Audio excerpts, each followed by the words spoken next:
여러분, 주변을 보면 임대 딱지가 이곳저곳 붙은 거 보신 적 있으신가요?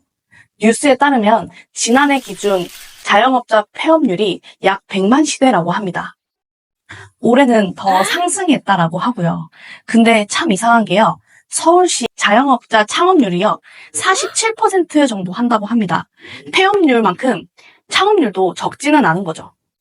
대부분이 나는 장사하면 잘 할 수 있는데 폐업 얘기는 남의 얘기라고, 자기 얘기가 아닐 거라고 생각합니다. 제가 자주 가는 단골집 옆에는요, 회사를 오랫동안 다니시던 사장님이 저가형 프랜차이즈 맥주집을 차리셨는데요. 생각보다 장사가 잘 안 돼서 직장 생활이 아무리 힘들어도 자영업보다는 낫다고 말씀하시더라고요. 제 친구 중 한 명은 1년 전 카페를 접고 요번에 다시 한번 카페를 창업했는데요. 예전만큼 장사가 잘 안 돼서 힘들다고 하더라고요. 카페 창업 경력이 있는데도 말이에요. 이게 정말 남의 얘기가 아니더라고요.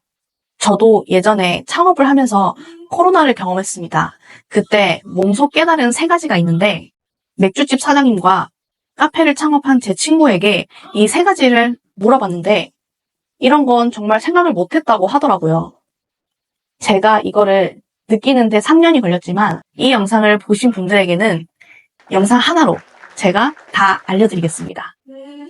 첫 번째는 내가 원하는 직종에 창업을 하기 전에 그 업종에 들어가서 알바를 한번 해보는 거를 추천드립니다. 너무 뻔한 얘기 같지만 대부분은 직접 경험하신 분들이 정말 없더라고요. 우리가 만약 생각을 해봅시다. 런닝화를 하나 사려고 했었을 때 이 브랜드가 좋은지, 이 디자인이 예쁜지, 이 모델이 발이 편한지 최소 하루 정도는 생각해보고 구매를 하시지 않나요? 아닌 분들도 있겠지만 제가 말씀을 드리고 싶은 거는 창업을 한다는 거, 내 가게를 차린다는 것이 1, 2년 하고 그만두실 거는 아니잖아요. 제 남편이 결혼 전 창업을 한번 했었을 때 실패를 본 적이 있거든요. 그때 정말 온 가족이 힘들어하고 5년의 시간과 돈이 날아가는 걸 제가 직접 옆에서 봤습니다. 그때 남편이 이런 얘기를 하더라고요. 그 창업의 업종을 내가 인터넷이나 어떤 지인의 글로 인해서 경험해보지 않고 직접 경험을 했었더라면 지금 그 5년이 조금 더 줄지 않았을까? 라고요. 제가 말씀드리고 싶은 알바는 그냥 알바비를 받고 알바를 하는 것은 아닙니다. 그 가게에 진짜 사장님이 나라고 생각을 하고 모든 일을 한번 쭉 동선과 역할을 쭉 보는 겁니다.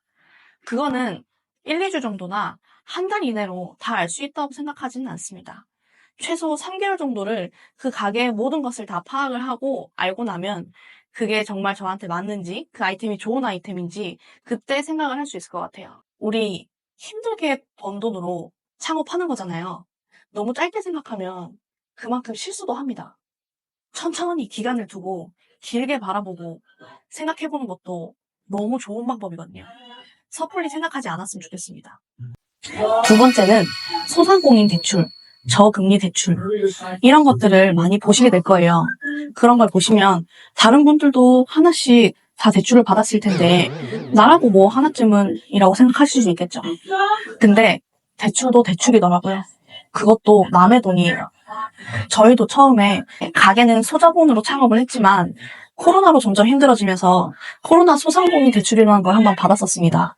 그걸로 가게를 조금 더 예쁘게 꾸미면 좋지 않을까라는 생각에 리모델링으로 한번 돈을 썼었는데 코로나가 끝난 이후에 이자는 올라가고 원금은 상환하라는 연락을 받았을 때 그때 저희가 정말 주저앉을 정도로 힘들더라고요. 최대한 가진 돈을 가지고 예쁘게 꾸미고 창업을 하더라도 절대 부족하지 않은 금액이거든요. 창업을 한다고 해서 돈이 들어가는 게 끝이 아닙니다. 고정 비용이라는 게 있어요.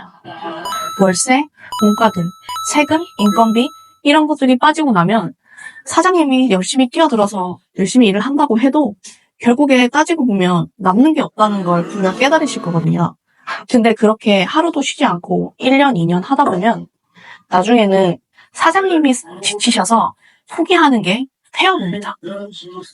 남이 폐업을 해주는 게 아니고요. 사장님이 포기하는 게 폐업이더라고요. 세 번째는 모든 고객층이 손님일 거라고 생각하지 마세요. 그만큼 타깃이 중요하다는 건데요. 제가 예로 하나 들어볼게요. 국밥의 가격은 똑같다고 생각을 하고요. 한 가게는 멋진 인테리어에 깔끔하고 바다뷰를 가진 국밥집입니다. 두 번째는 시장 골목에 있는 40년 전통의 할머니 국밥집인데요. 여러분은 두 개 중에 어떤 걸 가실 것 같으세요? 정답은 아무도 모릅니다입니다. 왜냐하면 사람은 다 개성이 있기 때문인데요. 사장인 내가 음식에 자신이 있어서 아무한테나 팔아도 다 자신 있다라고 하는 시대는 지났습니다. 이제는 누구나 가게를 한번 가더라도 스마트폰으로 다 알아보고 가게를 선택해서 가는 그런 시대입니다.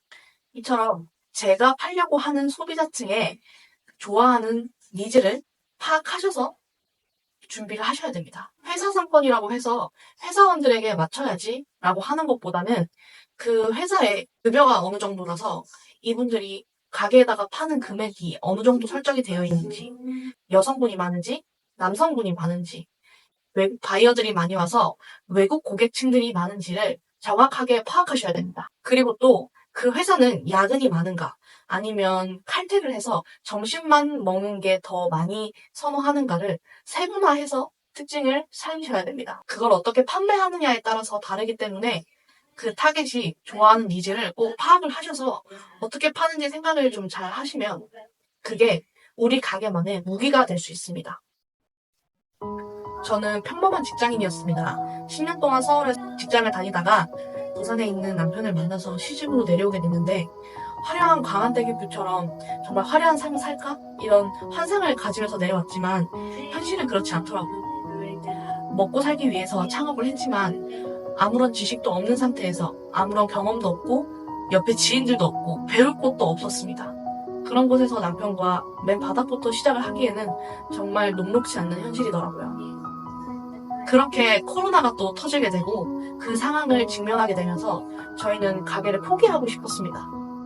그래서 이 가게를 에어비앤비로 바꿀까 아니면 종목을 바꿔볼까 여러 가지 생각을 하다가 다시 처음부터 돌아가서 저희 가게를 가만히 자세히 들여다보기 시작했는데 우리 가게를 좋아하는 고객층이 따로 있고 우리 가게를 어떤 걸 좋아해서 오는지를 그때 볼 수 있더라고요.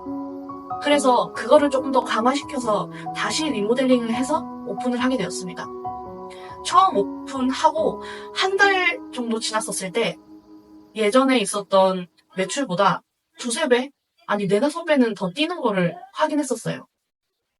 그때 깨달았었던 거는 사장인 내가 우리 가게를 가장 잘 알아야 되는구나.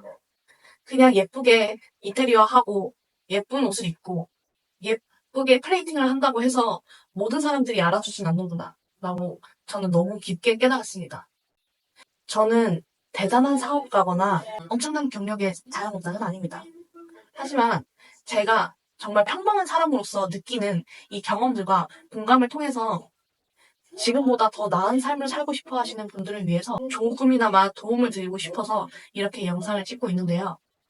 혹시 제가 오늘 설명해드린 것들 중에서 궁금하신 게 있거나 혹시 조금 더 디테일한 거를 원하시는 분들은 댓글을 달아주시면 제가 꼭 답글을 달겠습니다.